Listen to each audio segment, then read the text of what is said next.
people's brains. And I'm just hoping that by the time I finish at this stage, you'll be encouraged enough and empowered enough to call us. I think it's 614-781-0747.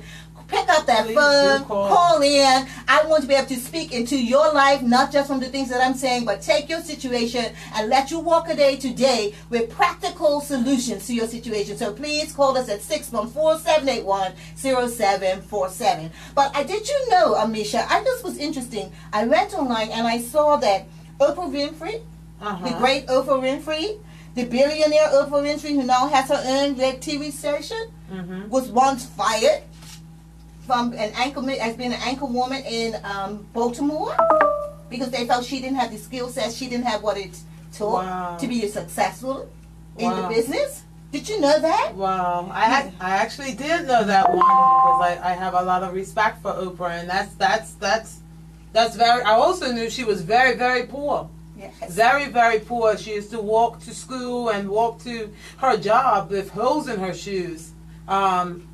Along with being degraded and fired. So yes, that's very interesting. Tell us why this is a major piece of information for us. How can we be encouraged? Well, because there are people right now that I guess we would say colloquially are down on their luck. Yeah. You know, you may be out there, you may have just gotten fired from your job. You may be out there and you may have been told that you're not going to graduate from school because you're not bright enough. You may have been told that you don't have the potential to get that part you wanted in a play.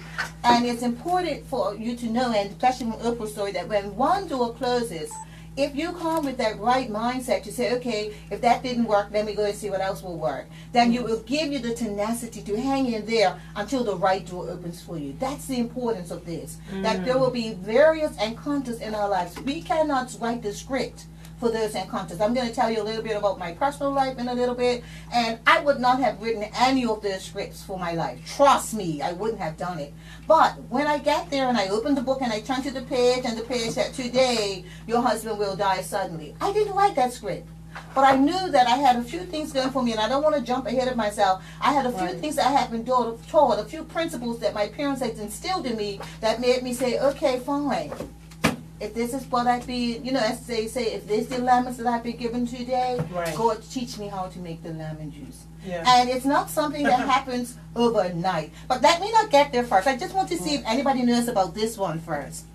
There was Thomas Edison. Now, Thomas Edison was the man who was involved in making electricity, right? But do you know that they told him in school that he was too stupid to learn?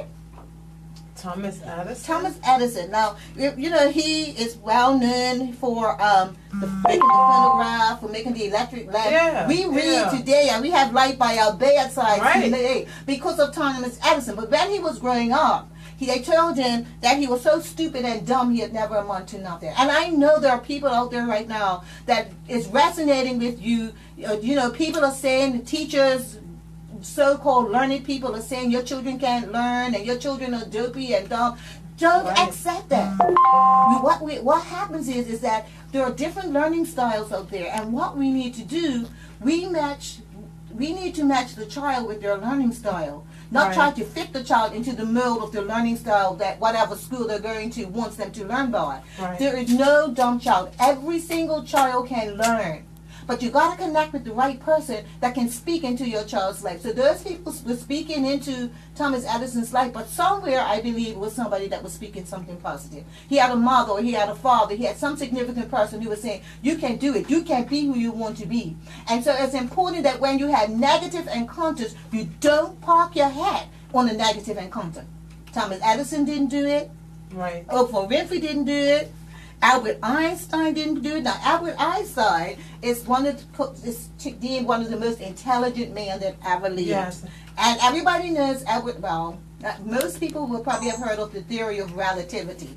And it talks about, it's a physics term, and I was not a physics major, so I'm not going to break this down further than left on me too. But Albert Einstein talked about the fact that, you know, the theory of relativity says laws of physics are the same everywhere. But how we experience laws of physics are determined on where we're at.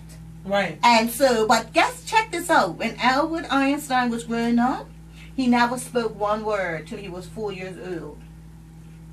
He never walked until he was 7 years old. Wow. Now, most people were saying this dopey, retarded boy, but he grew up to get a Nobel Peace Prize. He grew up to develop the theory of relativity, which has gone to impact a lot of the formation of scientific of physics and development of physics. And these are people, like I said, that had adversity, but they took every encounter, and with determination and with tenacity, they moved on to fulfillment or purpose. Yes.